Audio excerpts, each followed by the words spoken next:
yes, basically mpola tukwaniriza ku mukutu gwaffe omuganzi ogumanyikiddwa nga Uganda Mukamuli amanya n'eddoboozi famtantambi kimso number ya Maxudi Junior. Weewole kuba nti otambula naffe, weewole kuba nti otwagala, weewole kuba nti Eva Ojon nogamba yes,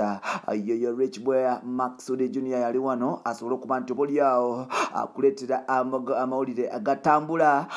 ku lukalu lwa Uganda, the power of Africa, Uganda Day system. So mbatumiddeko mwenna bakyali bange, mbaagala nnyo ba mikwano, mwewole kuba nti mutambula nange, mwewole kuba nti munjagala, mwewole kuba nti Eva mubeerawo mpola mugamba mutya bo sweet, mugamba mutya bakyali bange, mbatumiddeko mwenna now munzikirize straight away ngende ewa mutala mukulu amanyikiddwa nga Hajjala Namukwaya, Baby Spice Diana mpola ngenda kiddamu bakyali bange mwenna bannange, munzikirize ngende waka Baby Spice ka sweet, yes, one of the beautiful artists mensinga okuba nti manyi e Kampala, bambi mukyala mukulu amanyikiddwa nga Hajjala Namukwaya, omukyala ono atalina buzibu. Now 2020 abadde wa ttabu nnyo era ng'abantu bangi bakabiddemu, bangi emirimu gifudde, bangi tebasobodde kuba nti bafuna byakulya, bangi baviiriddwako abaabwe, bangi bizinesi zaabwe zifudde, bangi oba oliawo bintu bingi ebigeze mu maaso n'okuba nti bitabukako, bangi n'abagalwa baabwe bagenze, bangi bakyadaaga bakyakuba emiranga bazunga wano ne wali because of 2020. 2021 tulabye abafumbirwa abasajja nga tebagala afumbirwa basajja lwakuba nti baali bagala kweyogoma nkuba. 2020 ndabye abasajja abafumbirwa abakyala, yes, omusajja nga musajja mukulu naye ng'avudde ewuwe nafumbirwa omukyala olw'okuba nga covid akasente tewali, bambi mukama abamu kwabo, yes, yadde nga bimu tebigeze bulungi ku bantu abamu, mukama era waliwo basobosezza okuba nti asitula n'awandako eddoso mu 2020 oba oliawo omukwabo yenze, naye ng'ate sijja kwesaawo ku 2020 mukama mu bayimbi oba oliawo bangi bawandika eddoso, okubaddeko Pius Mayanja Palaso akubye hits ez'enjawulo, okubaddeko Tumbiza Sound, Mr. Easy emulese mpola, kubaddeko abantu ab'enjawulo bangi, kugambye kubaddeko Zex Birangirangi the Firebase Criminal, mukama amulesedde mu covid, kubaddeko Crystal Panda Hasola, just like BTV presenter, ate nga musajja watu NMC muyimbi yazikuba tuni ebbiri wano nno mu bakyala Kaluka Sita teyakola bubi, however much teyasobola kuba nti kola sente, abamu nno kubo bajja naye tebasobodde kuba nti bakola sente, abamu bakoze sente, abamu tebasobodde kuba nti bakola sente. Bwe twogerera Spice Diana 2020 bambi y'omu ku bantu abatatoma, nkiddamu 2020 Spice Diana y'omu ku bantu abatatoma nti asobodde okuba nti afunamu investments ez'enjawulo. Spice Diana afunye endorsements ne investments ez'enjawulo, afunye endorsements okuva wa Sudi Luparelia ngono brand ambassador wa Luparelia companies mpola, afunye Lato Miriki, afunye charity organization eze ne bantu emuteekamu mpola, afunye okubeera ambassador wa transaction, one of the apps small quantities transacting a sente ku lukalu lwa Africa, mpola bamuyita Spice. Simanyi endorsement ya Africell we yakoma naye gye nasobola kutegeera yalina okuba nti agenda okuba nti akwatagana n'abantu ba Africell okuba nti akola activation za internet kwogata ne data mpola, bamuyita Spice Diana 2021 mama akabikoze ka baby ka sweet kabikoze 2021 mukyala mukulu amanyikiddwa nga Spice Diana aguyingidde n'emmotoka ekika kya Range Rover Sport yonna ng'eri mu kala ya red, nkiddamu 2021 beautiful baby Spice Hajjala Namukwaya bambi mukama aze musalaze entuyo ze ziyakolera mu 2021 mukyala mukulu asobodde okuba nti aziganyulwamu. Bwe twogerera yes, mukyala mukulu afunye aguze emmotoka eyakabenye ng'eri mu millions and millions of money, million ya 10 plus Range Rover Sport new model. Wano nkikulaga Spice nti abadde takola mayinja bingi oboolyawo ebitandisa okwogerwa bino nabirijjukira nti Spice abadde oboolyawo social media handles zibadde zikola bulungi era nga Spice kyobadde tumanyi nti abadde akola akasente bambi n'okuva ku internet mpolampola digital stores. Spice abaddeyo n'akasente kayitirivu bw'ogatta digital n'ogatta endorsement n'ogatta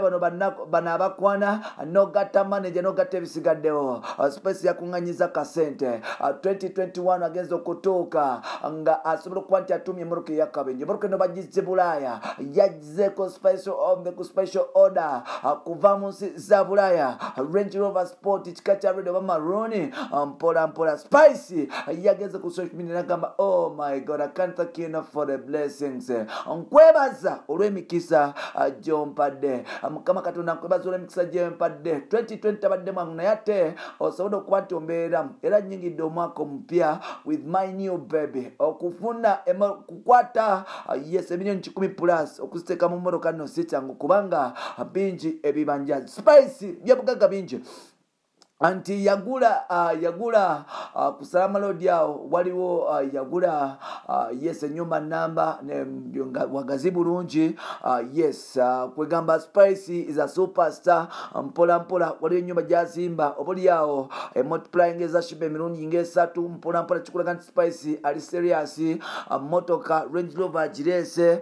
kwegamba byebyo now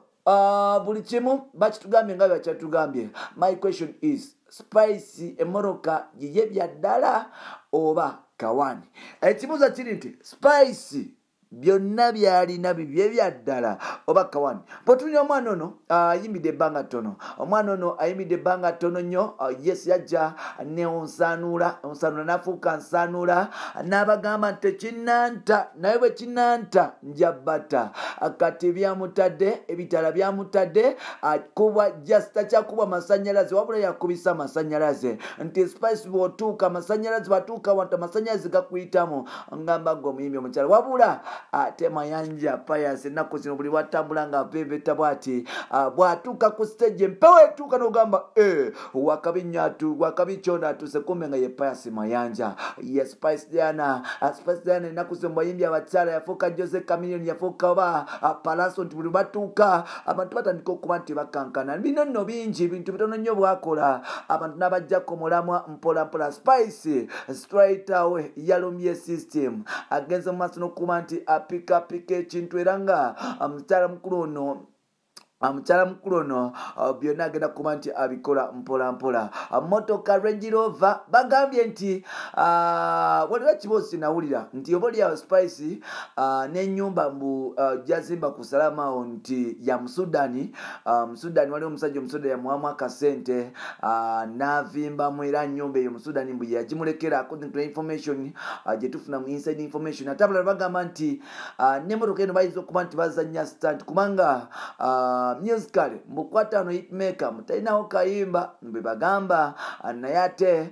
yes yatalina kayimba naye abadde akuŋŋanya mukyala wattu oyo mukyala mukozi abadde azisondasonda mpola ate nga alina ne manager omutetekanya omuyiiya mpola byonna abikoze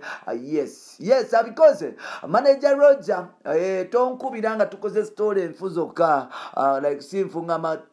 tonkubira simu nga tukoze story ezikuba zokka tukoze enungi nkusaba okuba esimu otwebaze ffe tetwagala sente zo naye bwe tukoledde story ennungi era tukubira esimu otwebaze saagala muntu muyimbi ankubira simu nga namukozeko story ye gyatakiriziganya nayo nankubira esimu ng'oyomba lwe nkozeko story entuufu nkusaba entuufu ate nga nnungi ng'ekufevaringa nkusaba onkubira esimu oneebaze kyekyo kyeŋŋambye manager Roger n'abali kumpi ne Spice Diana obubaka mubutuukeko yes mwebale kuba nti mutambula naffe mbagala nnyo bana bamama bampita Ntambi Kimso Rich Boy Max Nigeria tuli mu 2021 oyo yenna atalina kyakugattako mugobe mu bulamu bwo funa abantu ab'omugaso abagenda okuba nti bakwongerako tofuna chaliwo agenda kuba nti akujjako obujja. Tofuna muntu agenda kuba nti agenda kulumya mutwe. Tofuna muntu oyo agenda kuba nti tavalyuinga budde bwo na time zo. Funa omuntu ng'ali real, funa omuntu yaniriza omuntu mulamu bwo ng'agenda kubeerako paka forever. Bampita Rich Boya, Maxudi Junior, Jimso Ntambi Jimso. Ku Instagram nkozesa Ntambi Jimso 5, ku Twitter nkozesa Jimso 16, ku TikTok Jimso 16, atenga ku Facebook nkozesa Ntambi Jimso. Mbagala nnyo bana ba mama amwe kuba nti mutambula naffe. Mbagala nnyo straight up until next time.